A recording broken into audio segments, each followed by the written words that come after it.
اعوذ باللہ من الشیطان الرجیم بسم اللہ الرحمن الرحیم۔ سورہ فاتحہ کی آیت نمبر 2۔ الرحمن الرحیم، ترجمہ کنز الایمان، بہت مہربان رحمت والا۔ ترجمہ کنز العرفان، بہت مہربان رحمت والا۔ تفسیر: الرحمن الرحیم، بہت مہربان رحمت والا۔ رحمان اور رحیم اللہ تعالیٰ کے دو صفاتی نام ہیں۔ رحمان کا معنی ہے نعمتیں عطا کرنے والی وہ ذات جو بہت زیادہ رحمت فرمائے، اور رحیم کا معنی ہے بہت رحمت فرمانے والا۔ یاد رہے کہ حقیقی طور پر نعمت عطا فرمانے والی ذات اللہ تعالیٰ کی ہے، کہ وہی تنہا ذات ہے جو اپنی رحمت کا بدلہ طلب نہیں فرماتی۔ ہر چھوٹی بڑی ظاہری باطنی، جسمانی روحانی دنیوی اور اخروی نعمت اللہ تعالیٰ ہی عطا فرماتا ہے، اور دنیا میں جس شخص تک جو نعمت پہنچتی ہے وہ اللہ تعالیٰ کی رحمت ہی سے ہے، کیونکہ کسی کے دل میں رحم کا جذبہ پیدا کرنا، رحم کرنے پر قدرت دینا، نعمت کو وجود میں لانا، دوسرے کا اس نعمت سے فائدہ اٹھانا اور فائدہ اٹھانے کے لیے عطا کی سلامتی عطا کرنا، یہ سب اللہ تعالیٰ کی طرف سے ہی ہے۔ اللہ تعالیٰ کی وسیع رحمت دے کر گناہوں پر بے باک نہیں ہونا چاہیے۔ حضرت ابو عبداللہ محمد بن احمد قرطبی رحمۃ اللہ تعالیٰ علیہ فرماتے ہیں، اللہ تعالیٰ نے رب العالمین کے بعد اپنے دو اوصاف رحمان اور رحیم بیان فرمائے۔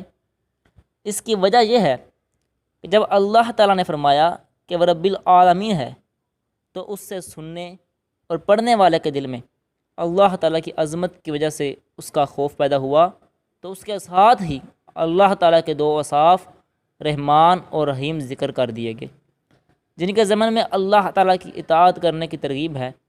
یوں ترغیب اور ترغیب دونوں کا بیان ہو گیا، تاکہ بندہ اللہ تعالیٰ کی اطاعت کرنے کی طرف اچھی طرح راغب ہو اور اس کی نافرمانی کرنے سے رکنے کی خوب کوشش کرے۔ قرآن مجید میں اور مقامات پر اللہ تعالیٰ کی رحمت اور اس کے عذاب دونوں کو واضح طور پر ایک ساتھ ذکر کیا گیا ہے۔ چنانچہ سورہ حجر کی آیت نمبر 49 اور 50 میں اللہ تعالیٰ ارشاد فرماتا ہے، نبی عبادی انی انا الغفور الرحیم وان عذابی هو العذاب العلیم۔ ترجمہ: میرے بندوں کو خبر کر دو کہ بے شک میں ہی بخشنے والا مہربان ہوں، اور بے شک میرا ہی عذاب دردناک عذاب ہے۔ اور سورۃ مومن کی آیت نمبر 3 میں ارشاد فرمایا، غافر الذنب وقابل التوب شدید العقاب ذی الطول لا الہ الا ہوا الیہ المصیر۔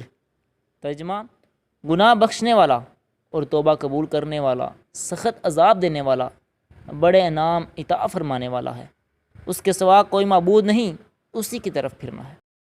نیز حضرت ابو ہریرہ رضی اللہ تعالیٰ عنہ سے روایت ہے، رسول اللہ صلی اللہ تعالیٰ علیہ وآلہ وسلم نے ارشاد فرمایا کہ اگر مومن جان لیتا کہ اللہ تعالیٰ کے پاس کتنا عذاب ہے تو کوئی بھی اس کی جنت کی امید نہ رکھتا، اور اگر کافر جان لیتا کہ اللہ تعالیٰ کے پاس کتنی رحمت ہے تو اس کی جنت سے کوئی نا امید نہ ہوتا۔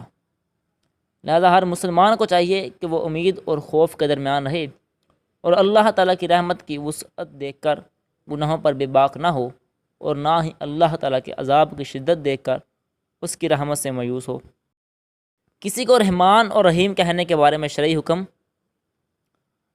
اللہ تعالیٰ کے علاوہ کسی اور کو رحمان کہنا جائز نہیں، جبکہ رحیم کہا جا سکتا ہے، جیسے قرآن پاک میں اللہ تعالیٰ نے اپنے حبیب صلی اللہ تعالیٰ علیہ وآلہ وسلم کو بھی رحیم فرمایا ہے۔ چنانچہ سورہ توبہ کی آیت نمبر 128 میں ارشاد باری تعالیٰ ہے، لَقَدْ جَاءَكُمْ رَسُولٌ مِّنْ أَنفُسِكُمْ عَزِيزٌ عَلَيْهِ مَا عَنِتُّمْ حَرِيصٌ عَلَيْكُمْ بِالْمُؤْمِنِينَ رَءُوفٌ رَحِيمٌ۔ ترجمہ: بے شک تمہارے پاس تم میں سے وہ عظیم رسول تشریف لائے جن پر تمہارا مشقت میں پڑنا بہت بھاری گزرتا ہے، وہ تمہاری بھلائی کے نہایت چاہنے والے، مسلمانوں پر بہت مہربان اور رحمت فرمانے والے ہیں۔